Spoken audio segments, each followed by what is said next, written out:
Evil Dead Rise, 2023, Summary.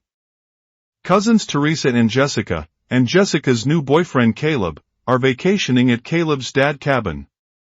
While reading a book, Teresa tells Caleb, "Shouldn't you go see if Jessica is feeling any better?" Caleb tells her that he gave Jessica Klonopin so she can sleep off. Teresa goes to check on her cousin Jessica, who is not feeling well. Teresa sits by her side and starts to read a book titled Wuthering Heights. Jessica begins to recite a passage from the page that Teresa is reading in an increasingly horrifying voice. Teresa closes her book and tells Jessica to shut up. Jessica suddenly falls to the floor. Teresa goes to check on her and tries to help, but Jessica chokes her with Jessica's left hand. Jessica then grabs Teresa's ponytail and scalps her. Teresa stumbles over to Caleb, who sees the demon-possessed Jessica.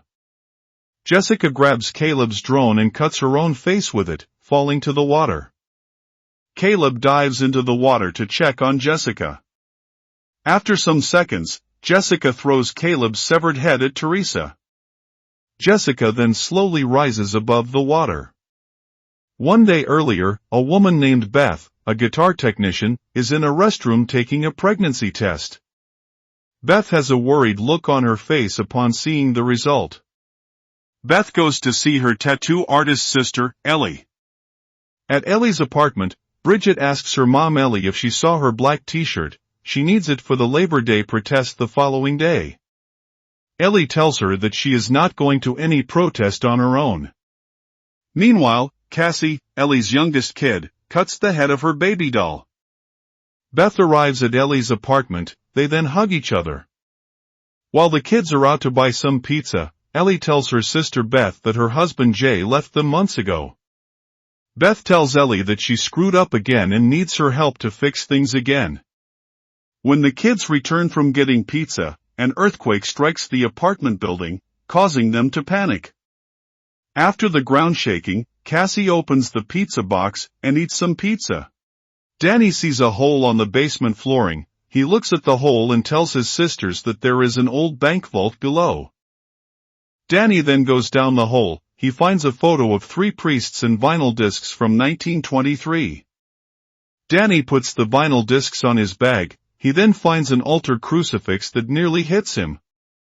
He also finds a strange book. The 3 kids then go back to the apartment. A news report says that the magnitude 5.5 earthquake hit just north of the Puente Hills fault less than an hour ago.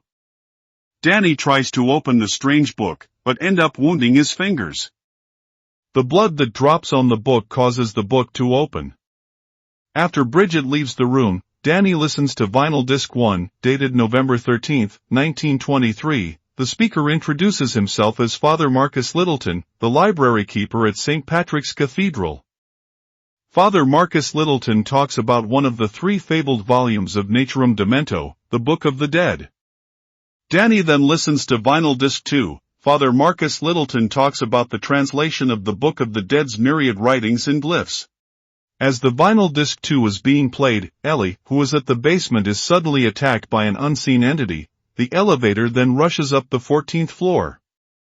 While at the elevator, an unseen entity grabs her earring on the right ear.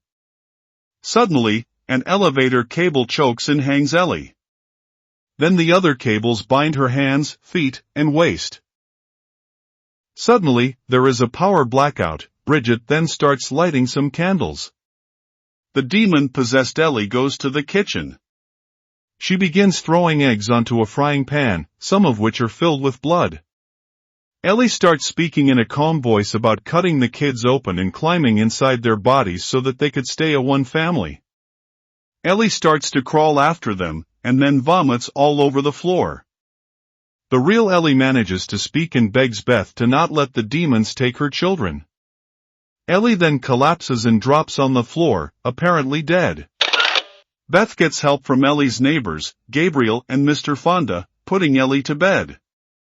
Gabriel closes the eyes of Ellie, while Mr. Fonda tries to call the network, but has some problems. Gabriel leads a prayer for the soul of Ellie may rest in peace.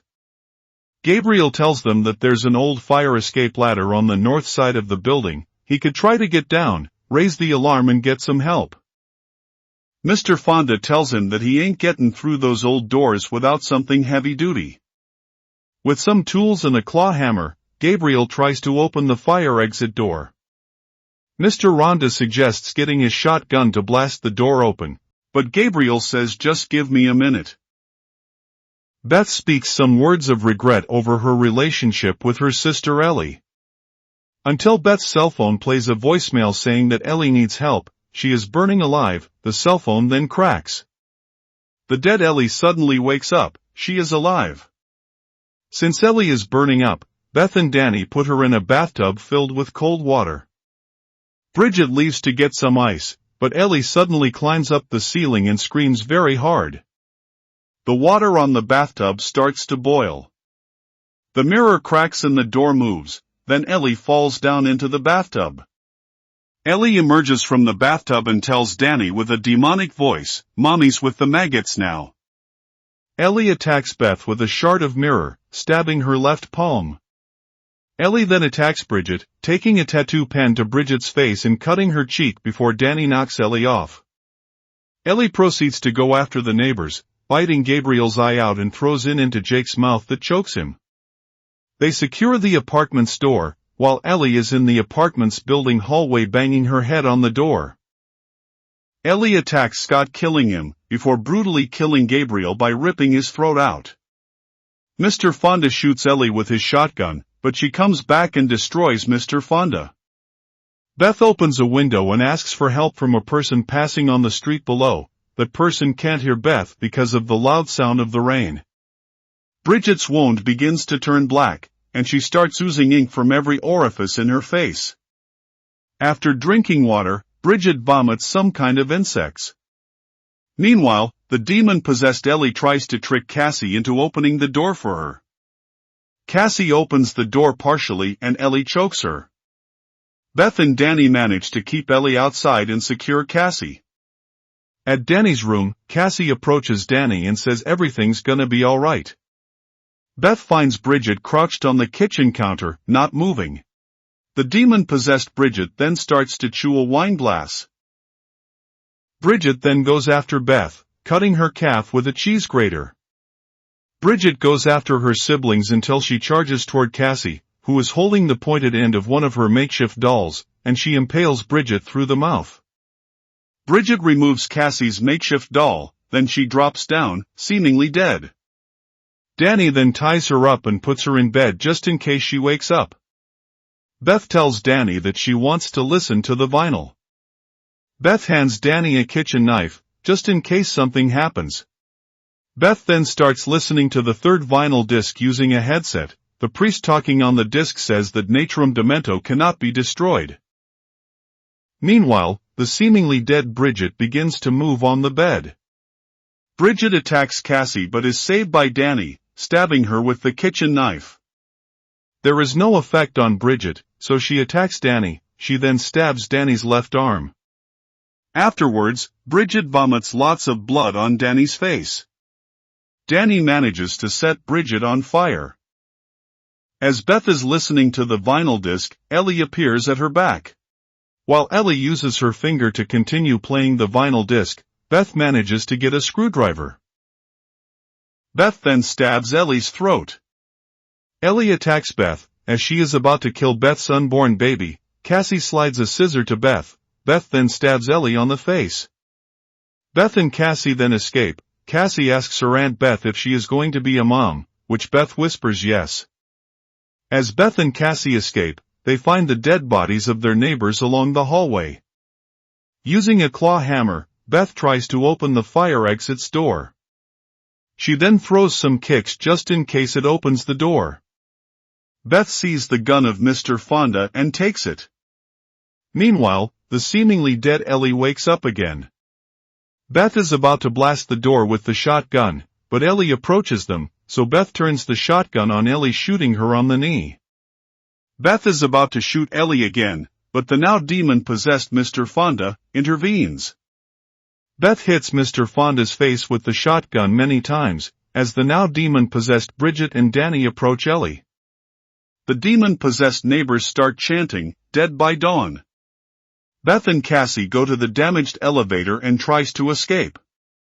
While in there, blood from everywhere starts to fill the elevator. Meanwhile, Bridget and Danny start digging into Ellie's body to form a creature called Marauder. While the elevator is being filled with blood, the Marauder arrives on top of the elevator.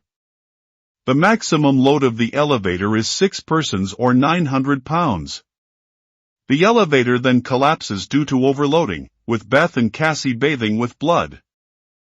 Beth then immediately goes to Cassie to check on her. Cassie asks Beth if she is dead. Beth answers no. Beth and Cassie make it to the basement parking garage. Beth starts a parked car. They are about to escape, but the car hits a pothole caused by the earthquake. Beth sees the Marauder coming. They hide near the car. They manage to escape the car park main gate, but Cassie is pulled by the Marauder. Beth enters the car park by destroying a little portion of the main gate. The Marauder is about to cut Cassie's head by using a chainsaw, but it was shot by Beth, saving Cassie. Cassie shelters herself under a car. The Marauder pulls Beth. The Marauder tries to kill Beth by grinding her in the wood chipper. Cassie turns the machine off, saving her and Beth. Cassie turns the machine on, while Beth attacks the Marauder with a chainsaw, pushing the Marauder into the chipping machine, grinding the Marauder alive. The machine stops, with Ellie remaining. Without hesitation, Beth inserts the chainsaw on Ellie's head. Ellie, who is only now ahead, tells Beth that she really does look like their mom, and Beth will fail miserably like their mom. Beth then kicks Ellie to the wood chipper, grinding her, then she turns off the wood chipper. Cassie cries for the loss of her family, but Beth comforts her. They then leave the basement car park carrying the chainsaw. The following day, Jessica leaves her apartment to go for a weekend vacation. She approaches her car while talking to her cousin Teresa. While on her car, Jessica notices a bloodied car. She approaches the bloodied car and sees blood scattered on the ground. She is about to call 911 when she hears a strange sound. The panicked Jessica is then attacked by something invisible, then she screams.